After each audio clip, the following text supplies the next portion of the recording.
And I thank the Minister for his commentaries with regard to some of the points that I brought up yesterday on Bill 101. Mr. Speaker, after doing some very quick math yesterday, it came to my attention actually with regard to fourth quarter statistics, and I was absolutely taken aback at what I read yesterday with regard to shared short-term rental accommodations in this province. I don't know that we actually have a sector that has ever grown in, the history that I remember in this province, 58% in just 1 year.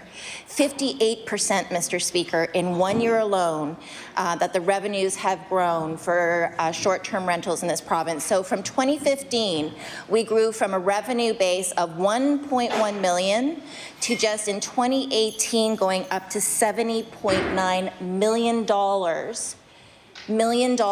in our economy in just 3 short years. That's extraordinary. That's an absolutely extraordinary amount of increase in the amount of revenue that's been generated from these short-term rentals. Now, I think that there are many people in this House that know people who are business owners. I'm a business owner myself, have been a business owner in the past. There's several people in my caucus who are as well.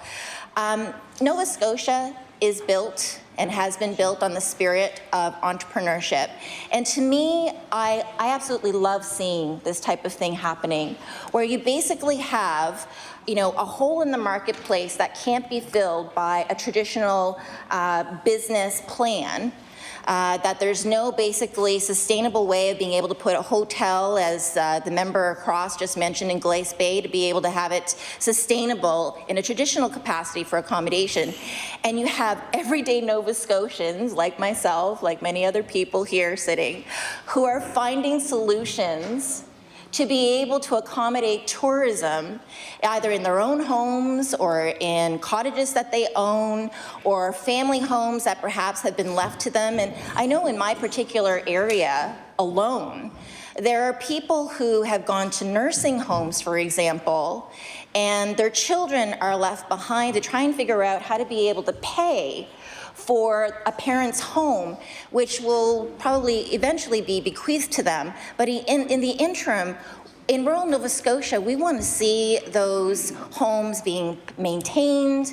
We want to see them being put to good use. And we don't want to see families losing these properties because they can't afford to maintain them. So the shared economy in short-term rentals is actually being able to help many rural Nova Scotians be able to hold on to properties that otherwise they would never be able to do. And I feel that that hasn't really been talked about and reflected so far in our conversations. It's wonderful to see that people who have their own private homes and who are hosting travelers coming into their own homes will not be unduly taxed for that. Of course, everybody's responsible to pay for their income taxes at the end of the day. But my really big concern in this is that not those people who are hosting people in their private homes, but those people who have that extra home. Maybe they're having to work away in Alberta, although the economy there is not doing so great either, but they're having to work away from home, and the home that their mom and dad has left them is left, sitting, and I see so many of them. I see so many of them across this province, and it breaks my heart to see the state of disrepair that so many of these dwellings fall into when someone is not able to pay taxes on them or pay for maintenance costs. So I just don't want to see this bill, for lack of a better way of being able to put it, I guess I just don't want to see this bill as an act that killed the kind of spirit of the short-term rental market. We don't know what's going to happen for those secondary properties, those cottages, those homes that I've just mentioned. We don't know what will happen when it comes to them being assessed as either continuing as a residential property as they are now, or will they start to be assessed municipally as commercial properties, because they're not primary residences. So there's a big question mark there as far as where this will go and how people will be taxed going down the road with their secondary properties that they perhaps put out for short-term rentals. Now, $7,000 at the end of the day is quite a good chunk of change for most people. And you know, that $7,000 may be either the difference between make it or break it on whether or not you can hold on to that second property that you own, or maybe that cottage that you have next door. There's also a question mark on what will happen if you're living on residential property. What will happen if on that piece of land, you know, I'll give myself as an example. I own a farm, I have a lot of acreage. What will happen because on the same PID, same property identification number, what will happen if there's like a couple of extra dwellings that you have there that you have traditionally put up for short-term rentals to be able to make ends meet, to be able to, you know, in rural Nova Scotia, we all have to be a little bit dynamic with our thought process and how we're able to generate money sometimes. We're having to wear a lot of different hats. So as much as I know there's a business in the shared economy, I'd really like for people to leave here today to with the understanding that it's not necessarily that this is an underground economy. I feel as though, you know, in a way that we're speaking about shared economy as if people are doing something untoward. This is a whole new world as far as how services and business operate online. It's the way of the future, and I agree that we have to look at legislation to be able to regulate and be able to level the playing field for those traditional accommodations, tourism accommodation providers that have been here for us, that have been the backbone of the tourism industry in this province. But at the same time, I think that we have to be very careful moving forward, that we don't put a stranglehold on the future, on what will be the future, what is the future now, and what is an extraordinary opportunity for the average Nova Scotian just really trying super hard to make ends meet. I've been getting some phone calls and some emails with people who are really upset that they see this as kind of a tax grab.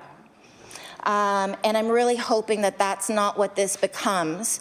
It's not the $100 or $200 registration fee that's really at issue here, but what's at issue is how taxation on a municipal level for your property is going to change. At issue here is not whether or not Nova Scotians should be paying, you know, their federal and provincial income tax.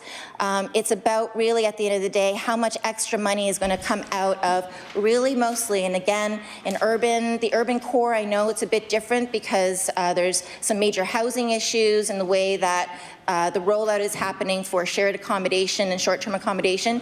In rural Nova Scotia, where half of the population of this province lives, and more people are having to use their imagination and how to be able to live in rural Nova Scotia. I'm really hoping that this does not become a stranglehold on this type of free enterprise. So, Mr. Speaker, I do look forward to see what's going to be coming out in the regulations. I would again put forth that the minister and his department please try to make a more formal approach to include these thousands of people across Nova Scotia, both in the urban core and in rural Nova Scotia, who are part of this almost $71 million wave of revenue in the last year.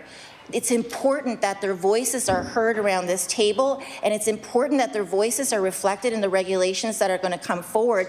That is going to be reflective on whether or not this new enterprise, this new shared economy is going to be something that we're going to be able to look at in the history books as we did that right.